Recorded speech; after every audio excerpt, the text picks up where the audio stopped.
مش عندك فرصة معايا. دي أحسن حاجة أنت تعرف تعمل.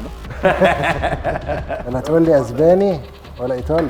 كله ما بقى. I know. طب معلش معلقه بقى عشان انا في الاتيكيت في السباجيتي ما باكلوش غير بشوكه ومعلقه. فيديو جديد من تحديات الطبخ، والنهارده معايا ضيف مميز جدا، ميجيل الاسباني.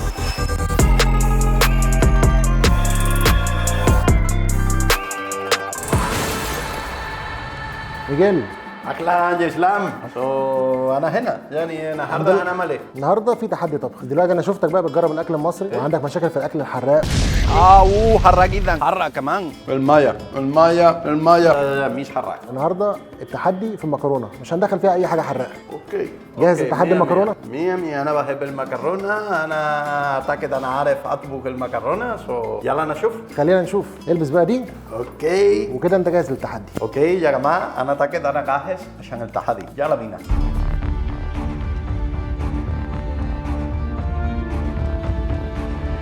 بص بقى يا باشا، انت عندك كل المكونات اللي قدامك دي، هتستخدم بس الباستا، تختار نوع باستا معين وتطلع بقى منها اي اكله من خيالك. انا هستخدم الاسباجيتي بقى. المهم يا اسلام، في زيت زيتون اهو موجود. زيتون حاجه مهمه يعني. انا دايما بطبخ اكل اسباني، بقى النهارده انا هطبخ اكل ايطالي مع اسلام. باولو ايطاليانو موتو بيني، يلا بينا. يلا بينا. طيب اول حاجه تختارها الاسباجيتي. ايه تاني تستخدمه؟ عندك هنا في مشروم، في فلفل، في بصل، في بطاطس، عندك هنا في طماطم، جبنه موزاريلا، جبنه بارميزان، زبده، توم، لحمه مفرومه، فراخ، وجمبري، وطبعا زيت زيتون. اوكي.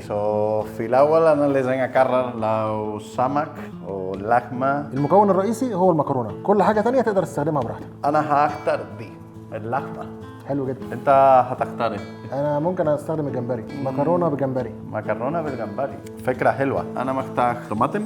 ماشي. انا هعيط شويه يا جماعه، لكن انا هستخدم كمان البصل، الثوم. ما اتنين كفايه. محتاج بطاطس في حاجه؟ لا.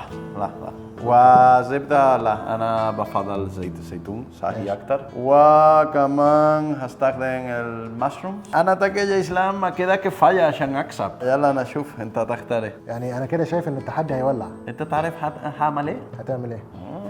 هنشوف. انا هعمل طبق ايطالي، الاسباجيتي بولونيز. انا بقى هعمل لك مكرونه بالجمبري، بس غالبا كده انا اللي هكسبك يعني. هتخسر، مش عندك فرصه معايا يعني. لما انت هتجرب الاسباجيتي بتاعي لذيذ قوي. خلينا نشوف في الاخر. يلا. مفيش فرصه معاك. انت بتفضل الطاسه دي عشان انت مبتدئ؟ لا، انا هستخدم الطاسه دي. لا كفايه. اوكي. بعدين انت مش تتكلم، انت كان عندك طاسه احسن. اوكي يلا نشوف. بعدين هنلعب بادل. عندنا هنا الحلات الميه. فخلينا بقى ننزل ايه بالمكرونه. بالنسبه لي انا هحط المكرونه. دي احسن حاجه انت تعرف تعمل. انا محتاج فلانشا حلو. وكمان انا محتاج سيفوريا، سكينه كبيره. صح. اكبر سكينه. سيفوريا. بص نديك واحده اكبر من بتاعتي. بص دي بنتها الصغيره عشان ما تقولش بعد كده ان انا بركتها حاجه اسهل ليك عشان انت مبتدئ. في الاول البصل. انا خايف شويه عشان دايما بعيط. انا هقطع البصل في حته صغيره قوي. خلي بالك تتعور بس. انا خليني انا احضر التوم. مكرونه بالجمبري يعني لازم يكون في توم كتير. انت تعرف ده انا طبخت ل 20 شخص في مصر من الساعة 5 لحد الساعة 10. ده كان العشاء. انا كنت بطبخ، انا كنت مع الفرن مع الحلة مع الطاسة. انا عملت اكل اسباني. المرة الجاية انا هعمل. المره الجايه بايه بقى. خلينا نشوف المكرونه دي. اوكي. عندي البصل. انا ممكن بقى ايه عشان المكرونه ما تلزقش تحط كده شويه زيت زيتون. انا محتاج كمان 2 توم، ما كده كفايه. شويه صغيرين خالص. تقلب بقى لانك لو سبتها كده. اوكي. توم. شويه ملح صغيرين، رشه بسيطه بس. جان قوي يا اسلام. اتمنى انت هتطبخ حاجه حلوه اوحش مني بقى حاجه حلوه. اوكي يا جماعه، انا هقطع التوم. بقول لك ايه يا اسلام، انت اتعلمت الطبيخ فين؟ لا، في البيت كده مع نفسي. من مين؟ من مامتك؟ لا اليوتيوب. انت بتشوف الفيديو اليوتيوب عادي no? كنت بفتح القناه بتاعتك اتفرج ازاي اطبخ، اتعلمت منك انت بقى. النهارده مش عندنا فرصه. انا كده جاهز. عندي البصل انا محتاج في الطاسه المهم الزيت الزيتون، وهحط النار وطي زي الشمع بعد التحدي للاصحاب اكيد.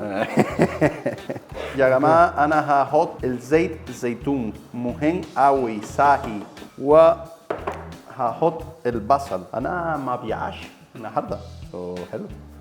بقول لك ايه، انا جعان يا اسلام. انت اكلت النهارده السوب؟ انا جاي فطران وجاي جاهز. فطرت جاهز للتحدي. انا فطرت زبادي مع فاكهه وشويه عسل ومكسرات. عامل دايت ولا ايه؟ يعني انا بحاول النهارده مش هعمل دايت عشان انت هتاخد الكريم من الجبنه.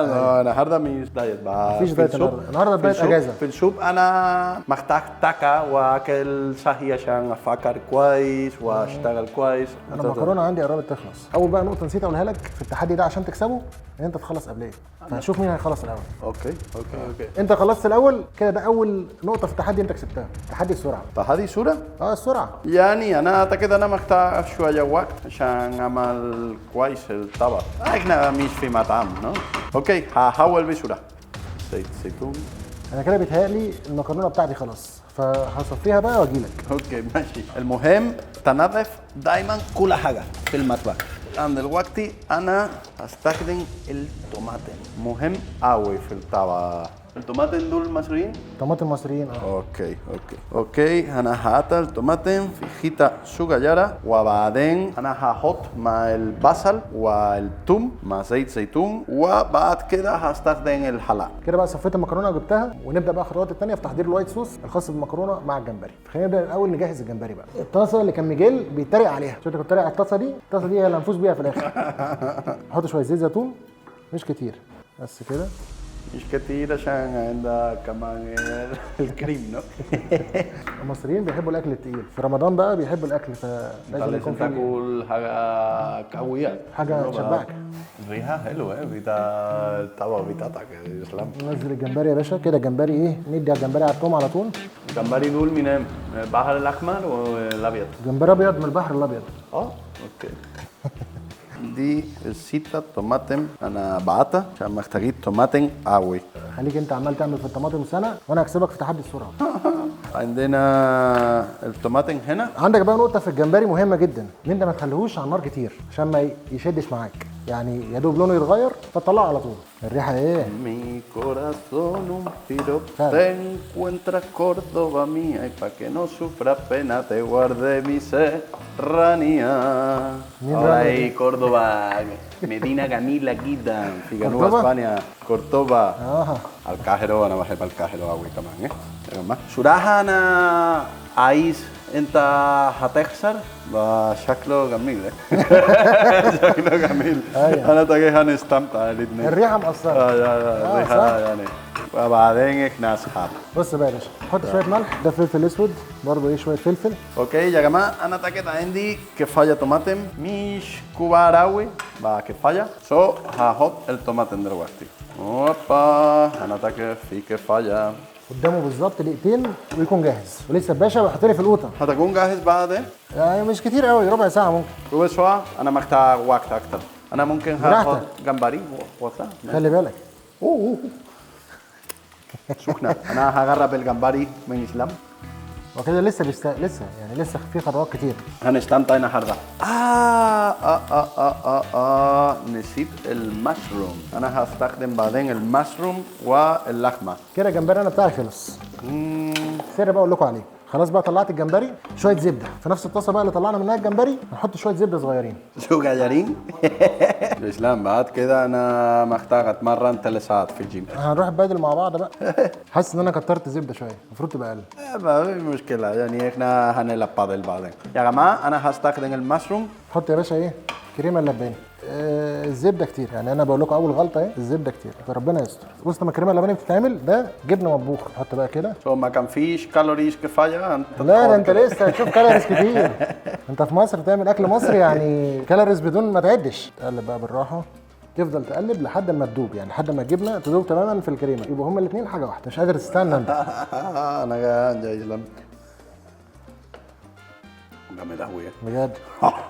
تهيألي محتاجين بقى ايه شويه موتزاريلا عشان تشد شويه، ناخد كده حبه صغيرين كده تمام، وقلب كل اللي انت بتعمله في الاكله دي تفضل تقلب عشان كل حاجه تخش مع بعضها. اوكي يا جماعه، انا اعتقد الطماطم مع البصل والثوم محتاج ممكن 3 دقايق، سو انا هبدا مع هستخدم كمان المشرومز وهستخدم كمان اللحمه. كده تقريبا كل حاجه دابت مع بعضها، فكده يعني اعتقد احنا جاهزين. فانت هتحط الجمبري كده يعني بكل بساطه اهو، وبعد كده تنزل المكرونه اللي احنا صفيناها اهو. لا تقول لي اسباني ولا ايطالي، فتحدي السرعه انت اوت. اول نقطه ليا انا محتاج وقت شويه. اوكي انا اعتقد انا خلصت اول بارت. اوبا صحيح قوي، حلو جدا. يلا ناخد الطماطم هنا في الحله. جامد، عايزها جميله قوي.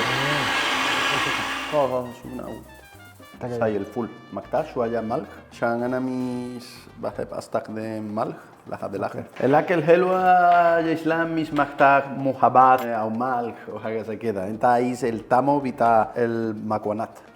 لذيذ. انا هطبخ اللحمه وكمان هطبخ المشروم. هنا انا محتاج زيت زيتون شويه بس عشان مشوي اللحمه. نغطي بقى الطبق ده عشان ميجيل شكله جعان قوي. جامد. انا محتاج الحلاق عشان احط الاسباجيتي هناك. اوكي يا جماعه، هحط اللحمه هنا. حاسس ان انت قربت تخلص ولا؟ انا محتاج حاجه زي الشراديه. بس انا متفائل بقى، لان انا اول مره اشوف صراحه طريقه تجهيز الصلصه بالشكل ده. عشان الناس بتشتري الصلصه في المحلات، جاهزة على طول. انا بعمل بطريقه بيتي. الطبيعي الاول عندنا احنا المصريين بيعملوا ايه؟ يقطع الطماطم زي ما انت عملتها، بس بيعمل ايه بقى؟ بيقوم حاططها كلها في الخلاط الاول، بعد كده يحطها بقى في لا لا لا لا لا، انا بحط ما كل حاجه. سو دلوقتي اللحمه فيها جوا شويه ميه من الاكل، سو انا هحط المشروم دلوقتي عشان اطبخ المشروم مع الميه بتاع اللحمه، كله تاخد نفس الطعم. انا شايف تكنيك كويس شغال في الطبخ. في توابل كتير هنا عندي. لا لا لا كده يا ساتر يا رب. I know. خلاص. Cut it. we need to clean it, no? 2,000 years later. مش هضحك عليك، اللون حلو صراحه. لون جامد قوي والطعم احسن. ممكن ادوق الصوص بتاعك؟ استنى شويه. انا لازم قبل كده انا استخدم من البهارات بس الريحان. البهارات؟ هطلع لك البهارات حالا. ده اوريجانو اهو. ريحان، نو؟ احط ودلوقتي ميكس كل حاجه. هسيب كله باتيج زي الاغنيه Despacito, déjame que te diga cosas al oído para que te acuerdes si no estás conmigo. بس انا دي هحتاج اسخنها تاني لانها كده دي بردت والجوده مش هتبقى اقوى حاجه، فممكن تكسرني. اوكي، عندي الاسباجيتي، سو هحط الاسباجيتي جوه الصلصه. اوكي، انا دلوقتي مع الصلصه والاسباجيتي وهستخدم البارميزان تشيز كله مع بعض.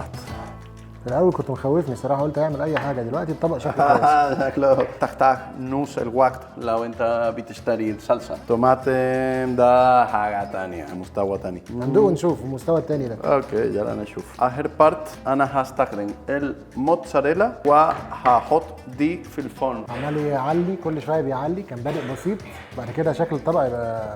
احط موتزاريلا انا كمان ولا ايه؟ الاسباجيتي جاهزين لاخر بارت. اوكي، كل المشروم. مira جرب دي انت هتستمتع. اوكي. ومع الموتزاريلا فوق. طعمه حلو طعمه جميل.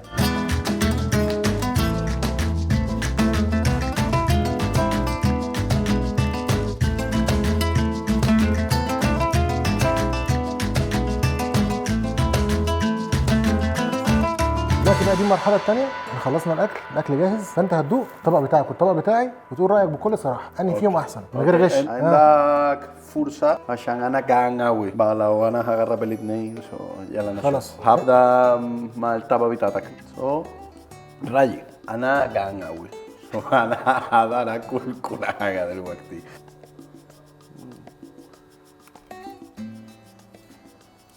دي حاجه ثانيه. انا اعتقد لما انت هتقرب الاثنين مش بس الشكل. متأكد ان انت بتقول رأيك صح؟ تمام. انا ماشي، هجيبها طيب، قاعدة. خلينا نجرب. اوكي.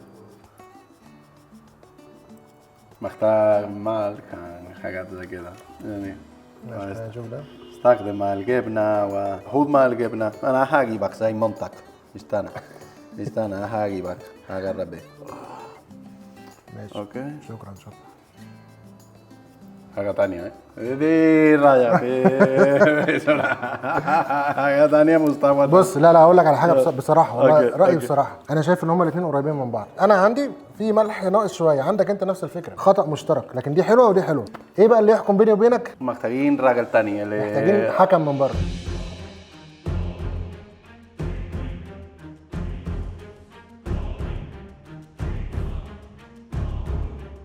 بص يا اسلام، انت مصري وكل حاجه، بس انا راجل عادل، هاجي وهحكم وبالعدل. ايه رايك؟ بالعدل. بالعدل، مش هيفرق معايا اي حاجه. انت صاحب القناه، صاحب الاكله. طب وكده؟ كده الكلام. طب معلش معلقه بقى، عشان انا في الاتيكيت في السباجيتي ما باكلوش غير بشوكه ومعلقه. الاكل لو مش سخن يعني الصراحه يعني ما اقدرش احكم عليه. بص، لو هحكم على الشكل فدي شكلها عاجبني، عشان أنا بحب الجبنه والموتزاريلا، احب احطها على اي حاجه. اكيد. دي شكلها بيزك، بس اوعى يخدعك، ساعات تبقى البيزك دي. هو مبتدئ. هو مبتدئ عشان كده. يا لهوي. بس خلي بالك ممكن تبقى بيزك بس الطعم فيها مختلف. صح. دي فيها زيتونه. زيت زيتون. لسه انت تختار مشروم ولحمه.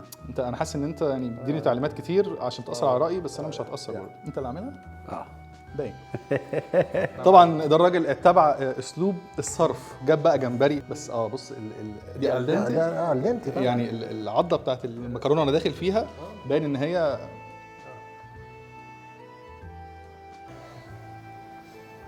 انا خدت جمبري كتير ما دوتش المكرونه. لا، دوق تاني بقى. مش عارف احكم، الحكم صعب الصراحه.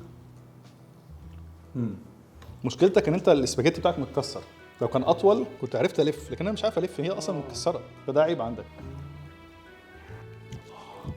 حاجه ثانيه زي اخر واحده عشان يبقى فيها. هو صاحبها من زمان بقى يعني التوا. بكل فخر واعتزاز وعدل طبعا اقدر اقول ان ميجيل بتاعته احلى. حبيبي عندك مشكله بسيطه. هي المكرونه الدنتي زياده، فيعني بتعض لا مؤاخذه، لكن دي مستويه كويس. مشكلتها ان هي متكسره طبعا، تبقى تعالجها في المرات الجايه. والتيست حلو، عجبني. برافو برافو برافو. امشي. انت نورنا حبيبي والله بجد. يعني اتمنى ان انا شرفنا بوجودك حكم شرفي معانا. حبيبي والله، حبيبي الله يخليك. الحلقه دي شكرا. ثانك يو ميجيل يعني. جراتيس جراتيس. هذا حبيبي. نشوفكم الحلقه الجايه ان شاء الله. ان شاء الله. الف سلامه. الف سلامه. زي بقى ما سمعتوا راي الحكم، ميجيل طبعا هو كسبان في الحلقه دي، فمفيش كلام بعد راي الحكم، وكانت حلقه جميله والله، سعدت بوجودك. وشكرا اسلام عشان انا استمتعت معك مع الطريق. هشوفك قريب ان شاء الله. لازم مع بعض كل الاكل ده لازم نتمرن ان شاء الله ونلعب بادل. نشوفكم ان شاء الله الحلقه الجايه. سلام. مع السلامه.